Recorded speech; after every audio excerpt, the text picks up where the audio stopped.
والنور يهدي الحائرين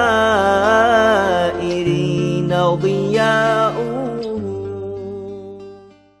Pak Hizbullah, monggo. Pertanyaannya seperti ini Pak Bukhari. Ya, dibacakan, mohon. Terkait dengan pembelajaran online, ini akan muncul problematika dari siswa. Apakah ada solusi dari kita selaku untuk membantu siswa yang mengalami kekurangan fasilitas berupa subsidi kepada siswa atau khusus santri yang sedang di asrama? Terima kasih Pak Prof. Monggo Pak Prof. Ini Pak Hizbullah udah. Nggih. Yang pasti rumusnya adalah tidak ada masalah yang tidak ada solusi.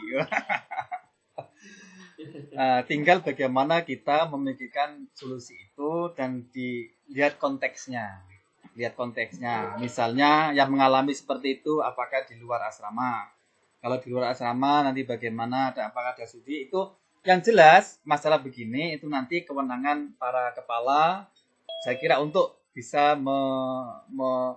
pertama mendeteksi masalah dulu, kemudian bagaimana memikirkan solusinya. Yang pasti tidak ada masalah yang ada solusi, dan itu harus dipikirkan. Pastikan begini, rumusnya Bapak Ibu sekalian. Dalam kondisi COVID ini, apapun kondisinya, tugas kita adalah memberikan layanan pendidikan kepada anak-anak kita. Karena itu merupakan hak mereka dan kewajiban kita sebagai pengelola madrasah. Dan layanan itu harus merata semuanya, baik yang punya kondisi normal maupun yang kondisi keterbatasan itu harus mendapatkan layanan ini. Entah caranya bagaimana, itu kasuistik, dan itu kasuistik. Saya kira itu. Mungkin bisa saya lanjut sambil menunggu. Kalau ada pertanyaan langsung dianu nggih. Nggih Pak Bukhari.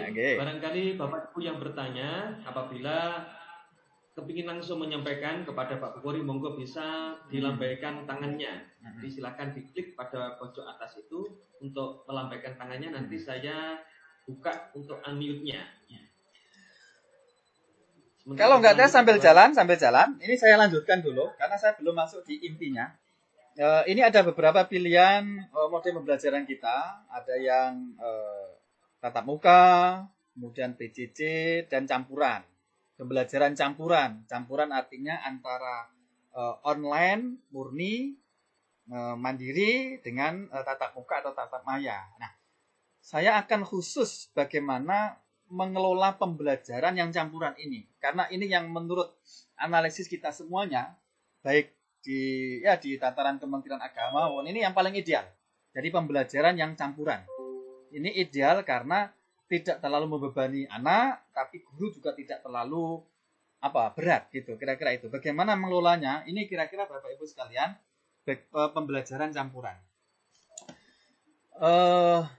Kita pahami dulu konsepnya, apa itu pembelajaran campuran, yang orang menyebutnya itu blended learning, ya, blended learning, yaitu sistem pembelajaran campuran. Apa? Yaitu suatu bentuk pembelajaran yang menggabungkan, yang mengkombinasikan sedemikian rupa potensi terbaik dari strategi sinkron maupun asinkron untuk menciptakan pengalaman pembelajaran yang optimal untuk mencapai tujuan pembelajaran. Kata kunci dari definisi ini adalah sinkron asinkron. Nah, karena itu mari kita lihat di skema diagram yang ada di slide ini. Pembelajaran blended itu ada yang disebut dengan sinkron dan asinkron. Sinkron itu dikatakan sinkron ketika ada komunikasi dalam waktu yang sama. Artinya antara guru dengan murid-muridnya itu bisa bisa berkomunikasi langsung secara bersama-sama. Nah, ini bisa dalam bentuk tatap muka.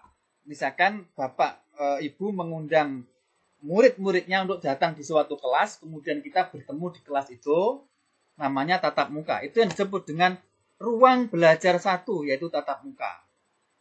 Nah, Kemudian ada yang sinkron, yang pola yang kedua, yaitu tatap maya. Tatap maya itu seperti ini.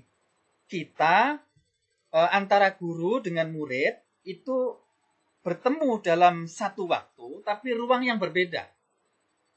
Bapak Ibu bisa berada di mana saja, tapi tetap terkoneksi dalam waktu yang sama di online. Ini namanya tatap maya. Nah, ketika kondisi seperti itu, namanya kondisi sinkron. Sinkron antara apa yang dilakukan oleh siswa dengan apa yang kita lakukan itu saling terkoneksi, saling sinkron. Nah, kondisi yang berikutnya adalah asinkron, yaitu di mana antara siswa dengan kita itu tidak terkoneksi dalam waktu yang sama dan dalam tempat yang sama. Jadi masing-masing lah, waktunya tidak sama, tempatnya juga tidak sama. Itu namanya asinkron. Nah, pertanyaan berikutnya, apa yang bisa kita lakukan dalam kondisi ini? Gitu. Nah, dalam kondisi tatap muka, ini pembelajaran antara guru dan murid terjadi dalam ruang dan waktu yang sama. Kayaknya ini tidak mungkin terjadi, Bapak Ibu sekalian. Ini, mungkin pembelajaran di sini tidak mungkin, karena di samping itu memang menjadi larangan dari pemerintah, tapi juga kita harus melindungi kesehatan anak-anak kita, melindungi kondisi anak-anak kita jangan sampai tertular COVID. Karena kita nggak tahu siapa yang membawa virus. Bisa jadi kita yang membawa atau anak-anak kita. Karena semuanya tidak bisa dideteksi dengan mudah. Mendeteksinya langkahnya jauh. Nah, karena itu untuk ruang belajar satu, ini rasa-rasanya tidak mungkin. Nah, yang memungkinkan itu adalah ruang belajar kedua, yaitu tatap maya. Seperti ini, kita mengadakan pertemuan Zoom ini namanya tatap maya. Pertanyaannya, apa yang dilakukan ketika kita tatap maya? Nah, maka yang dilakukan adalah nomor satu ini. Kita menjelaskan prosedur belajar, menjelaskan tugas, dan menjelaskan penilaian. Jadi, Bapak Ibu, ketika kita ada kesempatan untuk tatap muka atau tatap maya seperti ini, pastikan waktu tatap maya itu kita gunakan untuk satu, prosedur belajarnya atau aturan atau panduan belajarnya. Nah, aturan atau prosedur belajar ini mencakup setidaknya 3 hal. Yang pertama adalah apa yang harus dikuasai oleh siswa. Itu disampaikan anak-anak sekalian. Nanti dalam 1 minggu ini nanti anak-anak harus bisa menguasai ini. Itu yang pertama. Yang kedua, anak harus tahu apa yang harus ia pelajari ketika tatap maya itu. Anak-anak sekalian, untuk menguasai tadi, maka anak nanti harus belajar tentang ini ya. Nah, kemudian yang ketiga, sampaikan di dalam tatap maya itu, di dalam pertemuan pertama itu, apa yang harus anak-anak lakukan dalam proses pembelajaran. Misalnya Bapak Ibu sampaikan, anak-anak sekalian, agar kalian bisa menguasai ini, maka belajar inilah. Cara belajarnya adalah kamu nanti begini ya, di rumah atau di asrama, nanti halaman sekian sampai sekian kamu baca, kemudian kamu diskusi dengan teman-teman kamu, coba kamu simpulkan ini. Jadi penjelasannya apa yang akan dilakukan oleh guru itu harus jelas. Nah, kejelasan Bapak Ibu menjelaskan bagaimana prosedur pembelajaran inilah nanti yang akan meringankan anak-anak kita agar tidak ngerepoti orang tuanya atau tidak ngerepoti pengasuh atau pembina asramanya. Kalau instruksinya nggak jelas, apa yang dilakukan oleh siswa itu tidak jelas, nanti akhirnya yang direpotkan itu orang tuanya, gitu. Yang direpotkan itu pembina asramanya, yang direpotkan itu ya guru-guru asramanya, kira-kira begitu. Karena itu yang menjadi sangat penting itu adalah prosedur belajar ini harus jelas. Prosedur belajar, bagaimana anak belajar, apa yang dipelajari itu harus jelas di awal. Termasuk tugas yang akan dilakukan, bagaimana nanti anak itu dinilai itu harus jelas. Anak-anak sekalian, dalam kamu mengerjakan nanti yang akan saya nilai itu ini nih. Misalnya keseriusan kamu, kemudian keberanian kamu dalam bertanya, keaktifan kamu, ini akan saya nilai. Dan nanti terakhir akan saya tes. Jadi harus jelas itu. Aspek apa yang dinilai, kemudian bagaimana menilainya itu disampaikan di awal. Nah, kalau sudah jelas seperti itu di tatap maya yang pertama ini, maka kita bisa beralih ke ruang belajar 3, yaitu langkah kedua. Belajar mandiri melalui konten atau media pembelajaran yang disediakan oleh gurunya. Jadi, setelah tatap maya begini, silakan anak belajar secara mandiri. Dengan cara apapun. Misalnya, dengan mengakses video yang ada di YouTube, atau Bapak Ibu mengirimkan rekaman video yang dikirim di WA, atau Bapak Ibu membuat tulisan dalam bentuk file Word, kemudian dikirim di WA untuk dipelajari, atau Bapak Ibu mengirim misalnya buku teks pelajaran yang bisa di-download itu, kemudian disampaikan, atau Bapak Ibu membuat PowerPoint, kemudian dikirim lewat WA, dipelajari secara mandiri. Nah, itulah yang disebut dengan ruang belajar 3, yaitu belajar secara mandiri.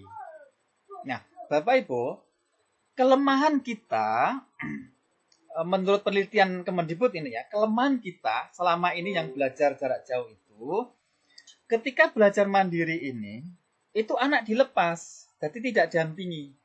Nah, karena itulah, maka kita perlu melakukan langkah yang ketiga di ruang belajar keempat. Saya ulangi, kita perlu melakukan langkah yang ketiga, langkah pembelajaran yang ketiga di ruang belajar keempat, yaitu ruang kolaborasi. Kolaborasi.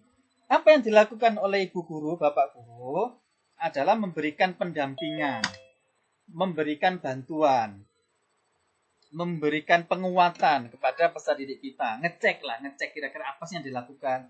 Ya, kalau kira-kira Bapak Ibu Guru perlu telepon, perlu menghubungi kepada anaknya atau kepada orang tua. Halo Bapak Ibu, bagaimana si A ketika belajar? Apa kesulitannya? Apa kekurangannya gimana? Nah, kira-kira begitu. Saling ngecek.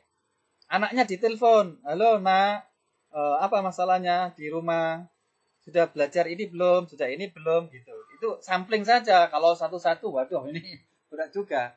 Nah, syukur-syukur ketika di langkah ketiga ini, di ruang belajar keempat, Bapak Ibu membuat kelompok-kelompok kecil. Membuat grup-grup kecil di WA. Misalnya, satu kelompok itu 5-7 orang, jadi Bapak ngontrolnya tinggal ngontrol di grup itu. Tidak perlu nelponin satu-satu, kira-kira begitu. Nah, di ruang itulah, di ruang grup WA yang kecil-kecil itu, tapi juga ada grup kelas. Di ruang itulah Bapak Ibu bisa berdiskusi, bisa menanyakan, bisa apa lagi? Ya bisa nagih tugas, selesai apa belum, kesulitan dan seterusnya. Nah, inilah apa yang disebut dengan pendampingan atau asuh pembelajaran.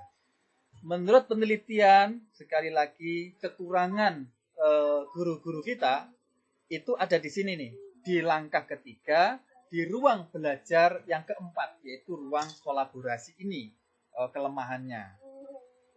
Nah, syukur-syukur kalau Bapak Ibu sudah menggunakan LMS tadi itu, Learning Management System, itu malah enak ngontrolnya. Jadi anak-anak disuruh untuk login ke LMS itu, kemudian saling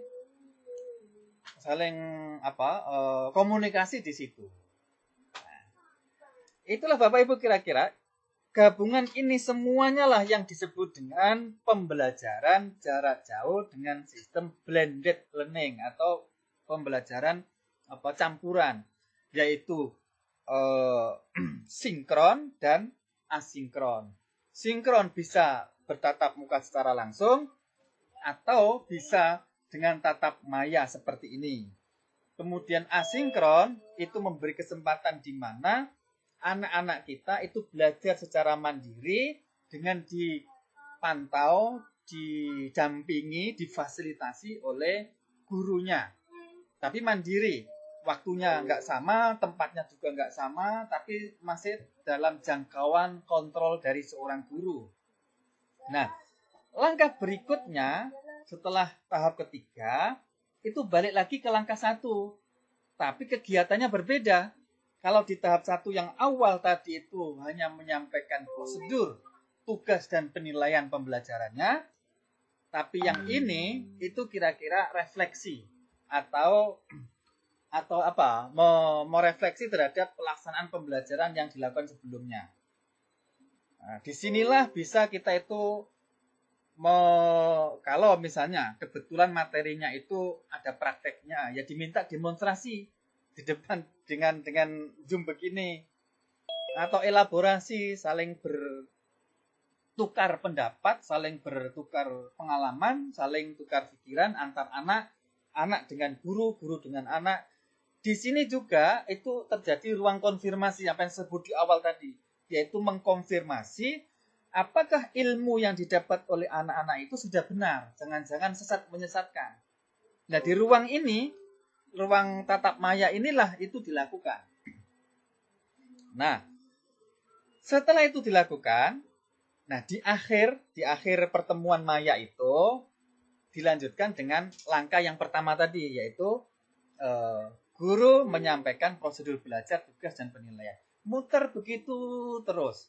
Nah, sehingga dengan cara begini, satu, anak bisa punya kesempatan tetap bertatap muka, tapi juga punya kesempatan untuk mengeksplor dirinya sendiri, pengalaman sendiri secara mandiri yang didampingi oleh guru-gurunya. Nah, ini sangat menguntungkan semuanya. Jadi guru-gurunya juga tidak terlalu sibuk, anak-anaknya juga tidak terlalu berat. Nah, tentang berat tidaknya itu nanti terkait dengan konten materinya sebetulnya. Kalau Bapak Ibu hanya mengajarkan KIKD semuanya, ya tentu berat. Sehingga menuntut setiap minggu itu ada pertemuan begini. Kalau bisa kita hindari. Bila perlu pertemuan Zoom itu ya 2 minggu sekali misalnya. Biar 1 hari itu jangan sampai tumpuk. Guru-guru itu mengadakan Zoom ini sehingga numpuk 3 kali. Zoom pertama dengan guru ini, Zoom kedua dengan guru, dan seterusnya. Jadi perlu diatur penjadwalannya nanti. Nanti penjadwalan akan disampaikan oleh Pak Hasan insya Allah. Oke. Lanjut Bapak Ibu sekalian. Lanjut ya. Masih kuat nggak? Oh, ini masih 20 menit lagi. Masih kuat nggak? Bismillahirrahmanirrahim. Ada yang tanya Pak Bukhari, bisa dipersilakan masuk ini. Monggo. Oke. Siapa? Buka untuk Ibu Imro'atus Solehah. Monggo, Bu Im, monggo.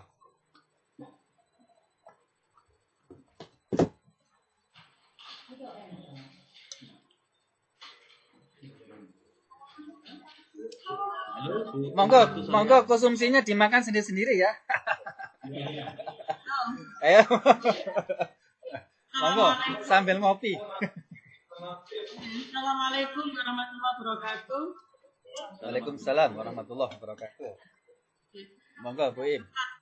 Dengan diberlakukannya kurikulum darurat ya, untuk menentukan KD yang esensi itu kita kan mempertimbangkan dengan adanya misalnya menyesuaikan karena situasinya, medianya juga. Nah, ini apakah diperkenankan mengubah atau bahkan menghilangkan salah satu di antara KD yang ada di kurikulum tersebut? Oke.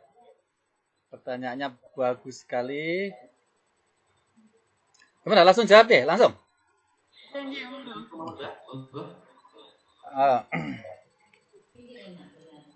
Baik, pertanyaan bagus sekali ini. Sangat kontekstual pertanyaannya. Jadi benar Bapak Ibu sekalian. Jadi ada tiga pilihan. Ini nanti detailnya di berikutnya ya. Tiga pilihan. Kalau memungkinkan, kita itu mengajarkan semua KD yang ada. Ini kalau memungkinkan. Kalau tidak, maka kita bisa memilah dan memilih, menggabungkan beberapa KD untuk membuat bahkan KD yang baru. Itu memungkinkan. Itu yang disebut dengan nanti kita memilih materi esensi. Materi esensi. Jadi tidak semua KD kita ajarkan, tapi kita pilih yang esensi, atau itu merupakan gabungan dari beberapa KD, kemudian kita buat KD yang baru. Jadi itu memungkinkan. Kalau tidak mungkin, misalnya kondisinya sangat darurat, maka yang terpaksa pilihan yang ketiga adalah kita tidak menggunakan KD itu, tapi kita berikan kegiatan kepada anak. Pokoknya yang penting anak itu belajar, bahkan belajar dari kondisi COVID ini. Jadi materinya itu ya materi COVID ini, kondisi di lingkungannya kayak apa dan seterusnya itu. Tapi jelasnya prinsipnya ada 3 itu, tapi nanti jelasnya detailnya ada di materi berikutnya Pak Amin. Nanti Ibu nggih, sabar nggih. Nanti pastikan Ibu ikut nggih. Oke. Sebenarnya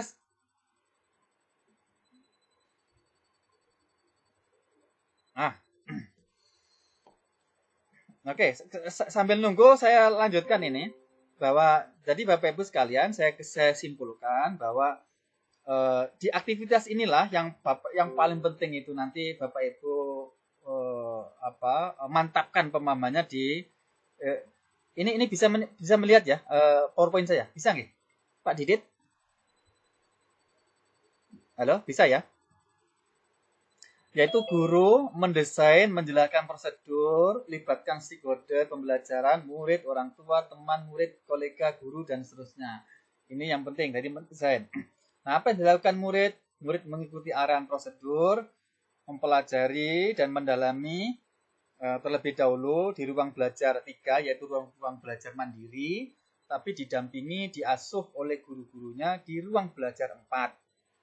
Dan lalu buktikan atau demonstrasikan atau refleksikan di ruang belajar 1. Berarti balik lagi, kita muter terus begitu nanti kondisinya. Oke. Ini detailnya. Ini detailnya Bapak Ibu nanti bisa dibaca. Ini sebetulnya sama dengan apa yang dijelaskan tadi. Apa yang harus dilakukan ketika daring itu dalam jaringan. Artinya dalam online seperti ini, itu namanya daring. Kemudian nanti apa yang kita lakukan ketika luring, yaitu di luar jaringan. Jadi tidak terkoneksi antara satu dengan yang lain dengan internet. Nanti apa yang dilakukan aktivitasnya. Kemudian di daring 2, itu apa yang dilakukan. Nah, di daring 1, yaitu di ruang 1 tadi itu, guru menyampaikan prosedur atau panduan belajar. Detail sekali harus disampaikan. Kalau tidak detail, tidak jelas, dan tidak tegas, atau tidak terukur, nanti dikhawatirkan akan membebani orang tua maupun membebani pembimbing asrama, pembina asrama, bahkan pengasuh. Karena itu instruksi belajarnya itu harus jelas. Nah, tadi sudah saya gambarkan. Kemudian menyampaikan prosedur penilaian, pastikan anak itu tahu apa yang dinilai dari dia. Apakah kemampuan kognitifnya, keterampilan atau perilaku belajarnya, itu harus jelas. Kemudian menyampaikan prosedur pendampingan, itu disampaikan di pertemuan awal. Anak-anak sekalian, misalnya ya, nanti dalam minggu ini saya akan mendampingi terus, saya akan komunikasi di grup kita dan seterusnya. Itu harus jelas. Kemudian menyampaikan bahan ajarnya. Ini bisa dikirim lewat WA, bisa dikirim lewat LMS, bahkan bisa dikirim di YouTube. Anak tinggal dikasih linknya agar dibuka.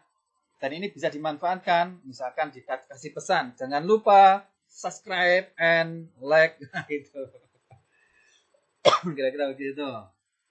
Kemudian menyampaikan penjadwalan. Jadi di pertemuan awal itu harus jelas Bu. Misalkan begini. anak-anak ini belajarnya dalam 1 minggu ini ya. Nanti minggu depan hari Senin jam kesekian kita akan ketemu lagi. Jadi tugas pembelajaran mandiri tadi itu dipelajari dalam minggu ini. Jadi harus jelas. Atau ini dikerjakan dalam 2 minggu ini ya. Nanti hari Senin 2 minggu ke depan akan kita ketemu lagi dan sebagainya. Itu di awal harus dijelaskan. Oke. Kemudian setelah di luar jaringan, anak-anak belajar secara mandiri, berkolaborasi, bekerja sama, saling tukar pikiran dengan teman. Mungkin kalau di rumah ya komunikasi dengan orang tuanya bahwa ada tugas seterusnya. Kalau di asrama ya dengan pembina asrama. Guru memantau aktivitas melalui medsos tadi itu. Kemudian guru menampilkan pendampingan. Nah, kemudian setelah anak-anak belajar mandiri, kita ketemu lagi di daring yang kedua, sinkron, yaitu apa yang dilakukan? Yaitu guru merefleksi proses pembelajaran sebelumnya. Apa yang dimaksud refleksi? Yang dimaksud adalah kita mendeteksi sebetulnya apa sih kendala anak-anak kita dalam belajar. Apa sih kekurangan? Jangan-jangan anak-anak kita itu tidak mau belajar karena nggak tahu apa yang harus dilakukan. Atau jangan-jangan anak-anak kita itu malas belajar karena nggak tahu sebetulnya maunya apa sih guru saya. Nah, jangan-jangan begitu. Jadi ini kita refleksikan. Kemudian yang dilakukan juga itu adalah guru bisa ngecek atau menilai apa kompetensi yang sudah dikuasai. Ini caranya misalnya dengan tanya saja ketika daring begini. Nah, coba si A jelaskan ini bisa nggak? Nah, jadi ngacak saja. Misalkan bisa juga melakukan itu. Nah, setelah itu selesai, itu berarti dianggap pelajaran dalam 1 minggu ini sudah selesai. Maka mulai lagi kita aktivitas daring yang pertama, yaitu kita menyampaikan balik lagi daring yang pertama ini. Dan seterusnya. Oke, Bapak Ibu sekalian.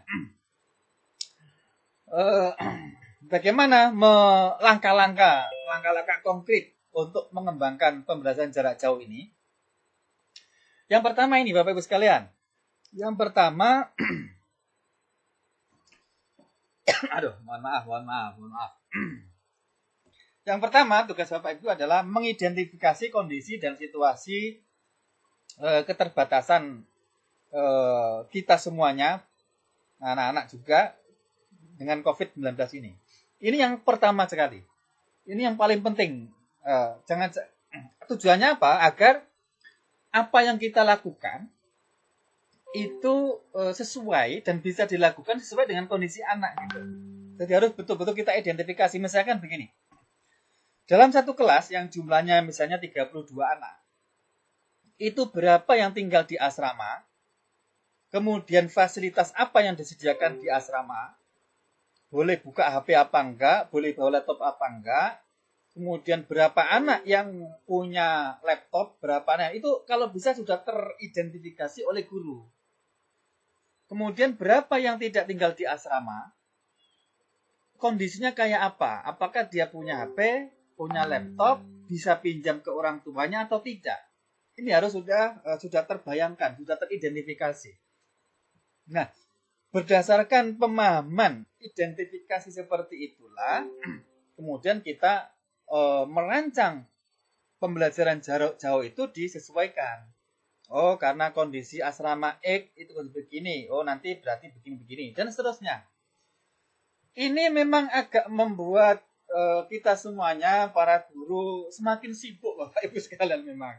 Semakin sibuk. Tapi yang menguntungkan, sekalipun sibuk, tapi bisa kita jalankan secara fleksibel. Karena kita tidak terbatas tempat.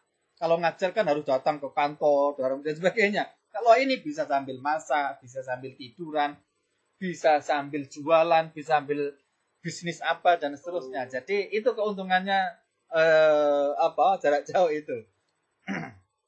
Nah, langkah berikutnya yang perlu dilakukan oleh Bapak Ibu guru adalah perlu memilah dan memilih materi yang esensial.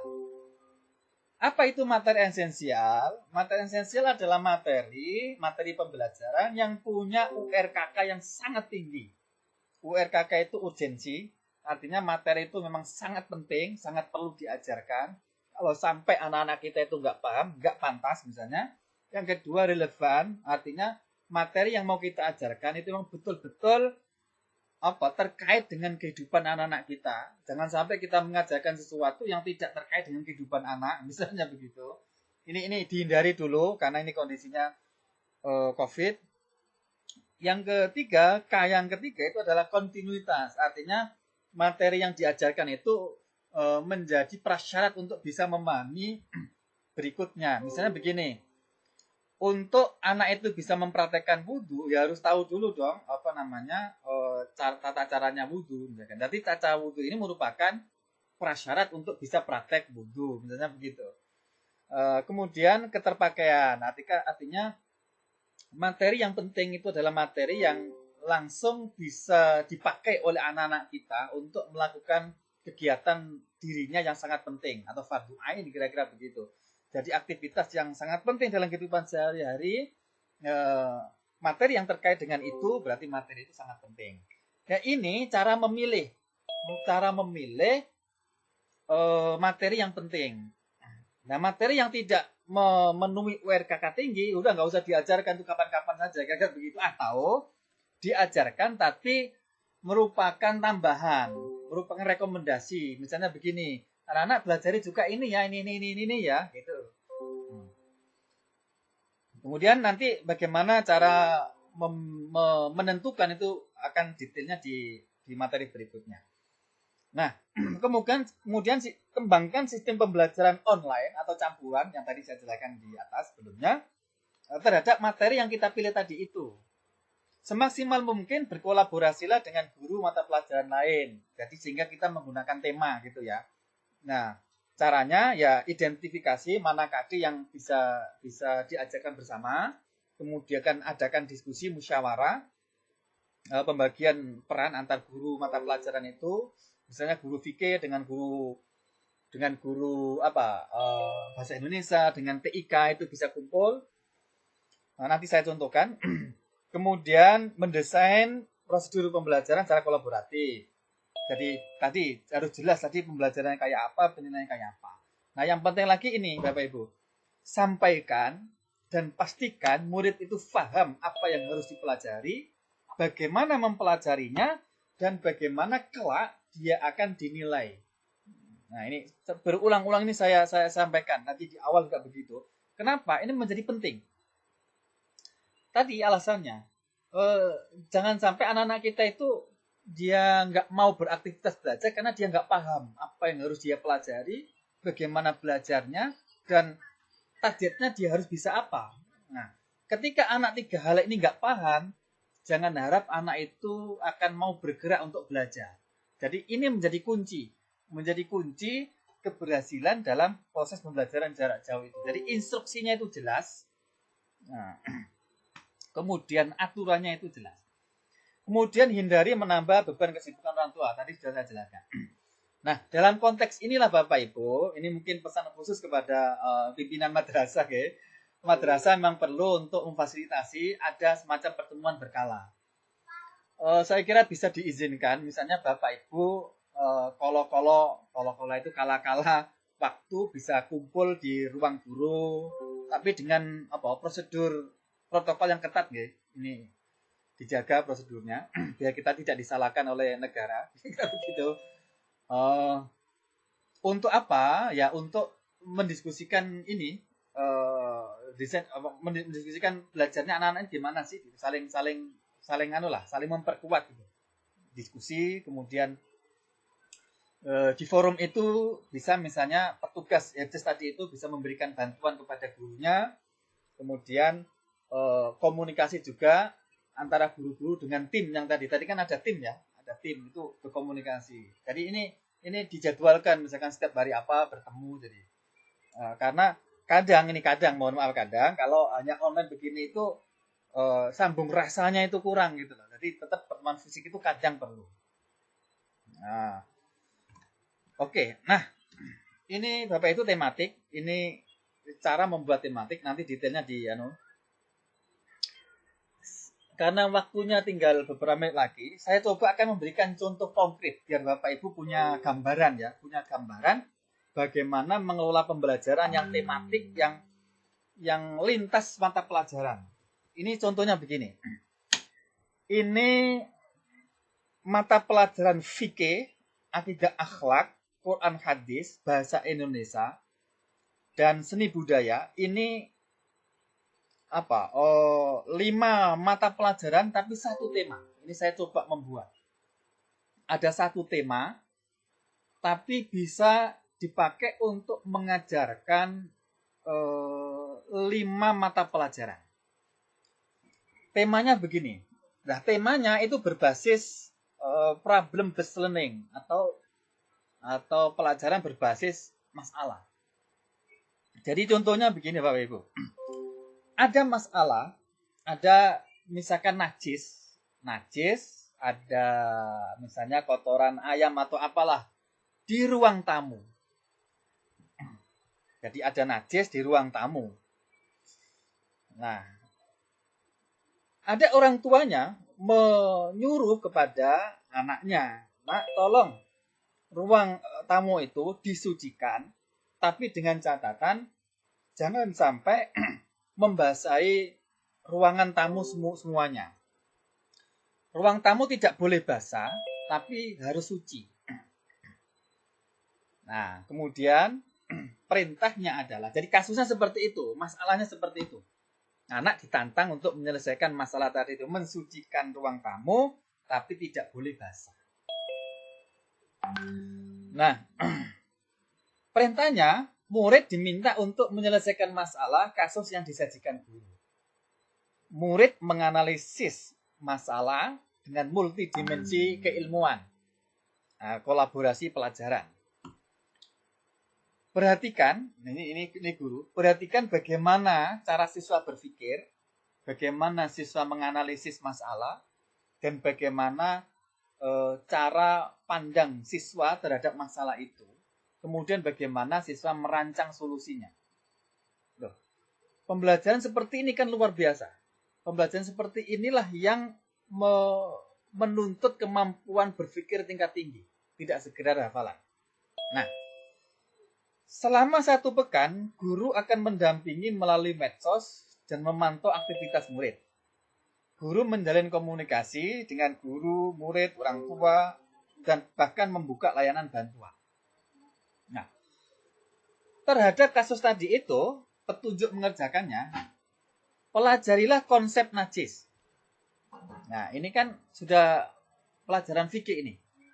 Bicara masalah konsep najis, untuk menyelesaikan masalah najis di ruang tamu tadi itu kan anak harus tahu dulu apa itu najis, jenis najis apa saja, ada hukmiyah, ada ainiyah, cara mensucikan najis ainiyah kayak apa, cara mengerjakan najis hukmiyah kayak apa, kemudian bagaimana merubah najis ainiyah menjadi hukmiyah, dan seterusnya. Ini perangkat pengetahuan yang diperlukan untuk mengerjakan tugas tadi itu, problem tadi itu. Nah, dan seterusnya. Nah, diberikan tugas juga kepada anak-anak itu untuk mencari ayat atau hadis yang terkait dengan kebersihan. Yang terkait dengan kebersihan. Kan itu ada KIKD yang terkait dengan kebersihan, menjaga kebersihan dan seterusnya. Kalau nggak ada, KIKD di situ nggak ada, dibuat aja. Dibuat aja gitu. Disambung-sambungkan lah kira-kira begitu. Inilah fleksibilitas dalam kondisi COVID itu. Nah, apa yang akan dinilai dari tugas seperti itu? Yang pertama adalah pemahaman konsep tadi. Tentang fikih, Quran hadis, akhlak, kemudian mempraktekkan fikih. Fikihnya ya fikih konsep, Quran hadis ya dalil tadi itu, akhlak nanti tentang bagaimana membersihkan najis itu bisa terkoneksi dengan membersihkan hati. Konsep mujahadah riyadhah itu misalnya, itu bisa disambung-sambungkan ke sana. Nah, coba cari nanti KIKD di akidah akhlak yang terkait dengan bagaimana membersihkan hati atau bagaimana mengatur akhlak hati. Yang kedua, yang perlu dinilai dari tugas tadi itu adalah aspek cara atau strategi berpikirnya anak. Apakah dia mampu berpikir tingkat tinggi, strategis untuk menyelesaikan masalah? Kreativitas anak dalam menyelesaikan masalah, berkolaboratif, atau apakah anak itu mampu bekerja sama dengan kelompoknya untuk menyelesaikan masalah suci tadi itu, atau dia mampu berkolaborasi dengan orang tuanya atau orang dewasa yang ada di sekitar itu untuk menyelesaikan masalahnya. Kemudian komunikasi komunikasi The dia. recording has stopped. Apa ini? This meeting is being recorded. Apa ini Pak Didit? Ada pemberitahuan apa itu Pak Didit? Halo? Halo? Ada pemberitahuan apa tadi? Ya, untuk recordingnya. Oh, ya. Jadi bisa lanjut ya? Bisa lanjut ya? Oke. Nah, kemudian itu untuk penilaian terhadap keterampilan berpikir. Ingat ya, ini agak kelas sedikit. Kita dalam menilai anak itu kan kemampuan berpikir tinggi ini menjadi yang utama.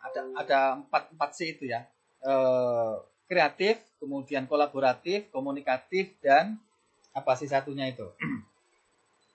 Critical thinking. Itu kan menjadi utama. Nah, itu ada semuanya, ini muncul semua dalam kasus pembelajaran tematik ini.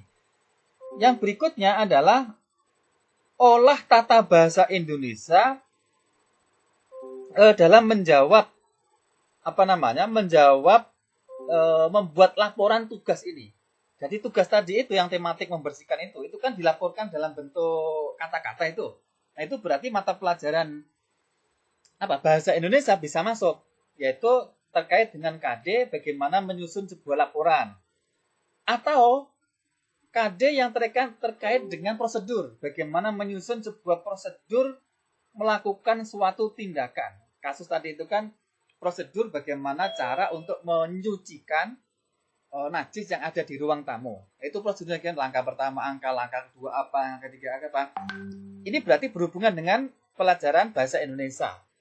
Nah, berarti guru bahasa Indonesia bisa terlibat dalam mata pelajaran tematik ini.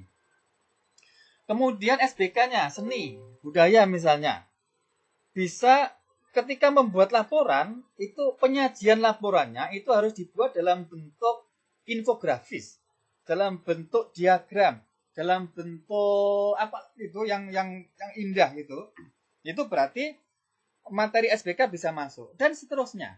Jadi Bapak Ibu sekalian, kesimpulannya dengan pembelajaran tema itu satu tema itu bisa didekati dengan berbagai mata pelajaran sehingga kita dapat menghemat waktu, bisa dapat menghemat menghemat tenaga dan pikiran anak-anak itu bisa fokus kepada suatu kasus, tapi tidak mengabaikan kemampuan anak dalam berpikir tingkat tinggi, kemampuan berkolaborasi, bekerjasama dengan siapapun, dan kemampuan berkomunikasi, yaitu membuat laporan tadi itu. Dan bisa menyelipkan juga dengan penilaian terhadap sikap, misalkan bagaimana keaktifan anak, keberanian anak dalam bertanya di grup itu, keberanian anak dalam berpendapat, menyampaikan ide gagasannya di grup. Tadi kan ada grup kelas, ada grup kecil-kecil tuh. Jadi guru bisa memantau sikap anak itu di situ. Mana anak yang aktif bertanya di grup dan seterusnya. Itu berarti penilaian terhadap sikap.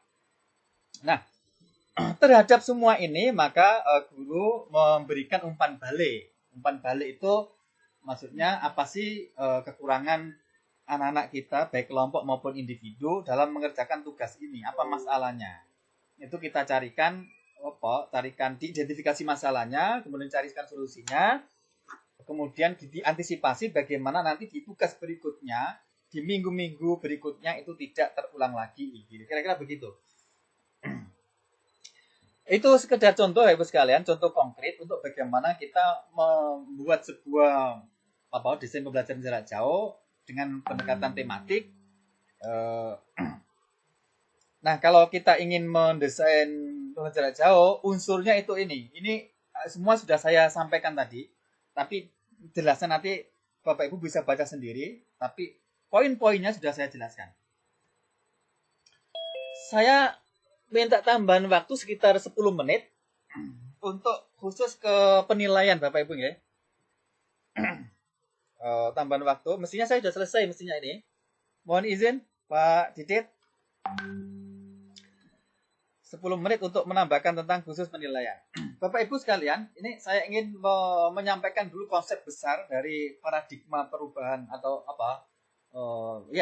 perubahan paradigma penilaian yang digunakan di Kemendikbud, di Kemenak, di akhir-akhir ini.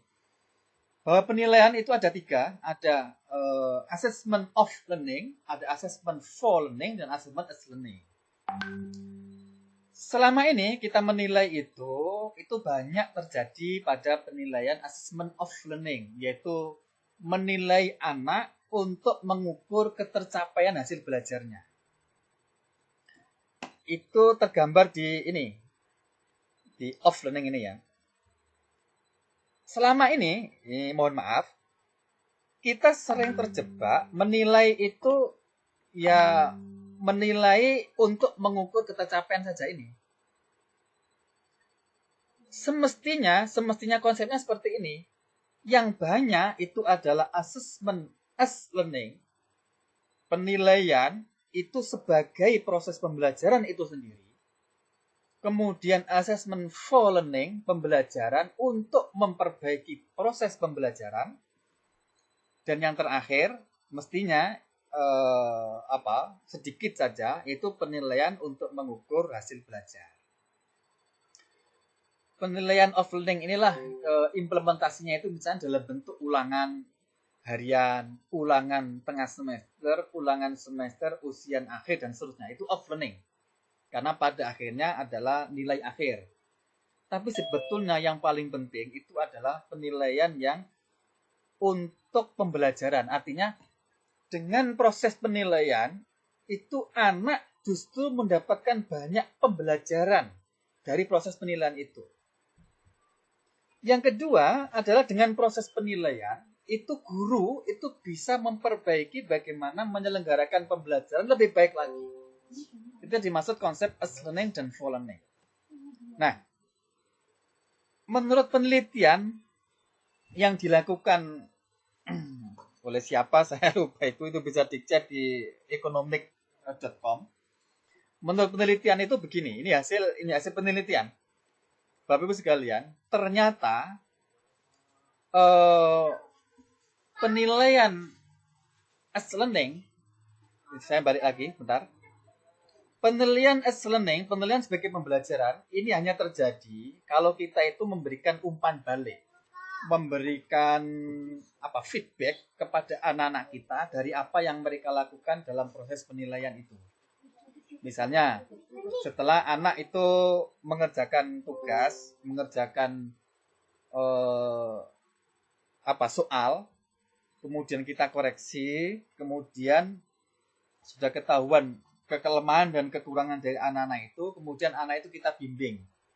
Anak kita berikan, kita beritahu, kemudian kita tunjukkan, kita diskusikan bagaimana cara memperbaiki dan seterusnya. Itu namanya pembelajaran assessment as learning.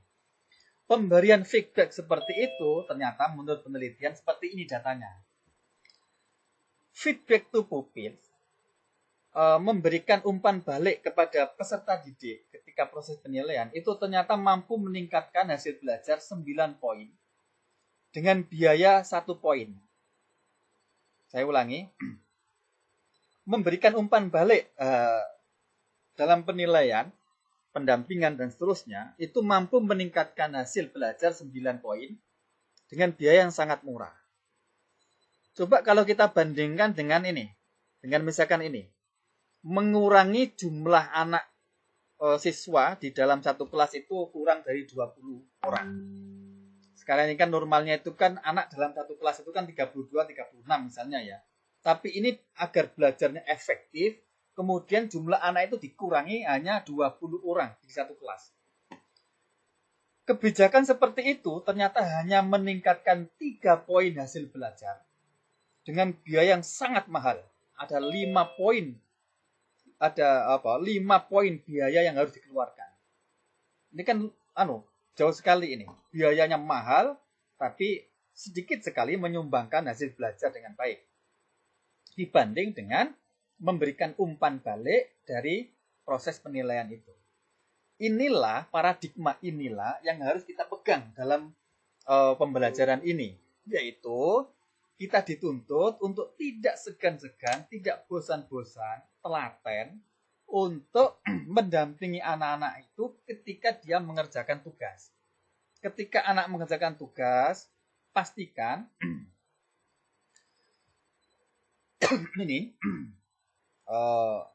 pastikan anak itu mohon ke sini nih, ke poin ini Bapak Ibu. Pastikan kelemahan dan kekurangan murid kita itu dapat kita identifikasi. Jadi kekurangan dan kelemahan anak-anak kita ketika mengerjakan tugas, mengerjakan soal, itu dapat kita identifikasi. Kemudian kekurangan itu kita sampaikan secara individual kepada anak-anak kita. Nah, setelah kita sampaikan, pastikan juga bahwa apa sih yang harus diperbaiki dari anak-anak ini? Apa yang harus diperbaiki dari anak yang kita kasih tahu tadi itu? Apakah cara belajarnya? Apakah kemampuan ininya yang harus diperbaiki dulu, ini itu dan seterusnya. Nah, setelah itu anak kita berikan bantuan untuk bagaimana caranya dia itu tahu bagaimana cara memperbaikinya. Misalnya begini, ini hasil nilai kamu. Kekurangan kamu itu ini. Nah, cara agar kamu bisa menguasai ini, maka kamu harus melakukan ini. Ya, cara melakukannya itu begini, dan seterusnya. Jadi pastikan itu. Nah, setelah itu, coba didorong anak-anak itu untuk mau memperbaiki dirinya, melakukan sesuatu untuk memperbaiki dirinya. Jadi apalah manfaatnya anak itu tahu tapi nggak mau melakukan, kira-kira kan begitu. Nah, jadi kita beri dampingan, kita beri layanan kepada anak-anak itu untuk sampai mau melakukan perubahan. Ya, sekali lagi, proses penilaian seperti inilah yang itu sangat bermakna bagi anak-anak kita untuk bisa melakukan proses meningkatkan dirinya itu lebih baik hasil pembelajarannya lagi. Oke.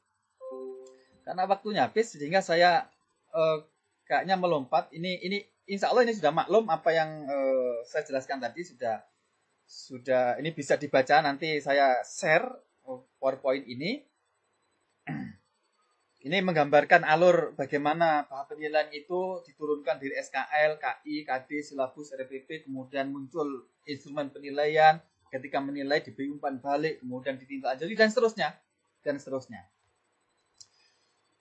Kemudian yang ini saya ingin menyampaikan bahwa apapun anak itu belajar apapun, dari mata pelajaran apapun, materi apapun, kita harus tetap fokus kepada bagaimana kemampuan abad 21 itu ditanamkan di dalam pembelajaran itu, yaitu akhlak, kemudian kemampuan berpikir kritis, kreatif, inovatif, kolaboratif, literate, baik literate baca maupun media, literate IT, dan literate hati. Menurut penelitian, kemampuan-kemampuan inilah nanti kelak akan menjadi bekal siswa kita itu bisa menghadapi tantangan zaman. Karena itu ketika proses pembelajaran nanti fokusnya ke sini. Jangan terjebak pada menilai hal-hal yang bersifat kognitif saja. Kalau bisa, karena waktunya kondisi COVID ini terbatas, sehingga penilaian sekali lagi, penilaian ini yang harus difokuskan. Nah, penilaian untuk mengarah kepada kemampuan abad 21 ini, sekali lagi, itu bisa diimplementasikan dalam proses dampingan tadi itu. Kalau di dalam diagram saya itu di ruang belajar 3, di ruang belajar 3 dan 4, ya, yaitu mandiri dan kolaborasi. Disitulah tempat kita untuk bisa menilai kemampuan abad 21. Itu nanti bisa dicek. Paling akhir sebelum ditutup, minta tambahan 2 menit lagi. Ini yang paling akhir, Bapak Ibu sekalian, karena Bapak Ibu kebetulan mengajar di lembaga pendidikan yang berbasis pesantren. Ada beberapa poin ini yang saya pesankan betul. Dan ini bisa dicek juga di dokumen KMA 183 yang terbaru, yang kemarin bikin heboh itu. Kata-kata ini sudah masuk di dalam dokumen itu. Yang pertama, bahwa hubungan guru murid itu diikat dengan mahabbah fillah.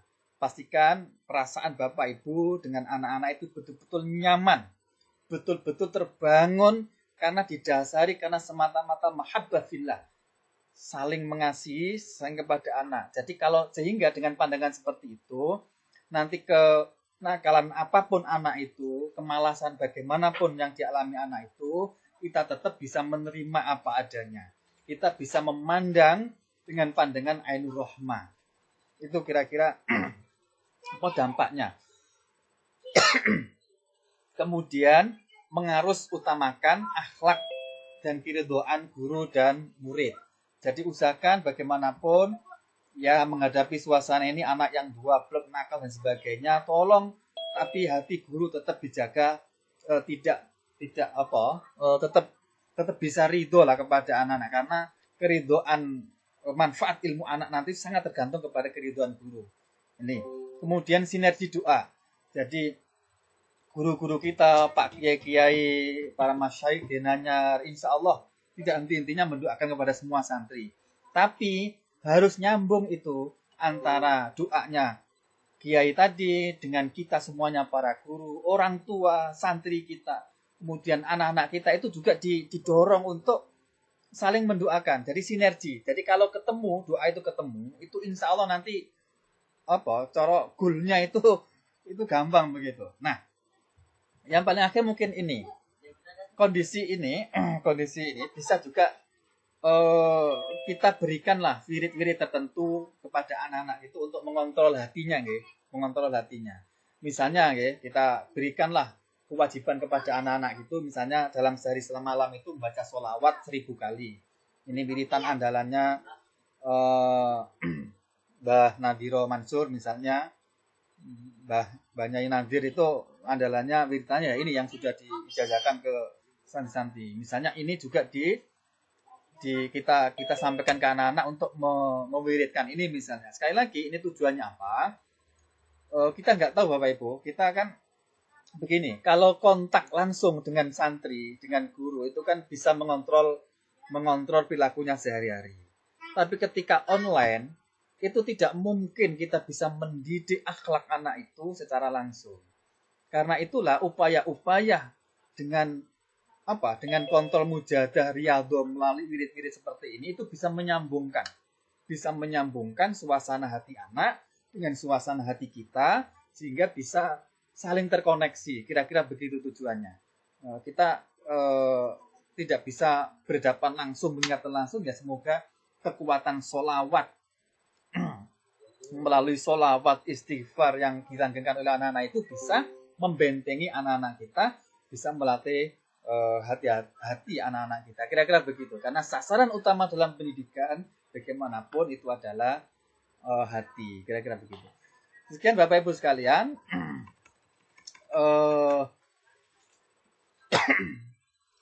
Di slide ini sebetulnya saya ingin menyampaikan kita tidak bisa berdiri sendiri.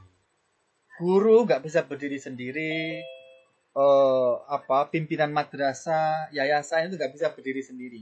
Semuanya harus saling terkoneksi dan saling terorganisir. Kita nggak bisa berdiri sendiri. Itu maksud dari slide ini. Nah, jadi jangan harap pembelajaran ini berhasil kalau misalkan antara guru dengan pimpinan madrasah, dengan yayasan itu tidak saling terkoneksi. Jadi koneksitas antara dunia keluarga, dunia masyarakat, manajemen kepala madrasah, yayasan, semua saling terkoneksi mendukung, itu nanti akan menentukan keberhasilan dari proses pembelajaran daring ini. Yang paling akhir, ini ada beberapa link yang bisa Bapak Ibu akses cara membuat RPP yang sederhana, yang sesuai dengan COVID-19. Ini nanti saya berikan, Bapak Ibu bisa buka, kemudian bisa mengakses ke sana, tapi jangan dipakai mentah-mentah, harus diadaptasi, harus disesuaikan dengan kondisi dan situasi yang ada. Sekian Bapak Ibu sekalian, setelah ini saya mengantarkan kepada Pak Dr. Amin Hasan, MPD. Sudah hadir? Halo Pak Amin. Halo Pak Amin. Sudah hadir? Pak Amin ini, alhamdulillah Pak Amin sudah hadir. Pak Amin ini itu teman saya, sahabat saya, masuk salah satu tim yang menyusun KIKD Kementerian Agama. Beliau alhamdulillah berkenan untuk memberikan pelatihan kepada kita. Beliau sudah pengalaman lalang melintang di dunia pelatihan. Beliaulah yang menangani pelatihan TW LP Ma'arif Jawa Timur, se-Jawa Timur, bahkan belakangan kemudian dipakai di nasional di Kementerian Agama. Alhamdulillah nanti akan memberikan kira-kira tips bagaimana menurunkan desain yang saya jelaskan tadi itu menjadi RPP, menjadi penilaian dan seterusnya. Nanti setelah duhur Bapak Ibu mohon dikuatkan hatinya dan dikuatkan datanya. Intinya justru nanti di belakang Pak Hasan Habibi nanti akan memberikan tentang bagaimana suasana ini akan membongkar bagaimana wawasan kita dalam menghadapi suasana seperti ini. Kira-kira begitu. Saya akhiri, terima kasih. Semoga ini berlanjut nanti. Akhir kalam, wallahu muwaffiq ila aqwamit thoriq. Wassalamualaikum warahmatullahi wabarakatuh. تلقى من الغيب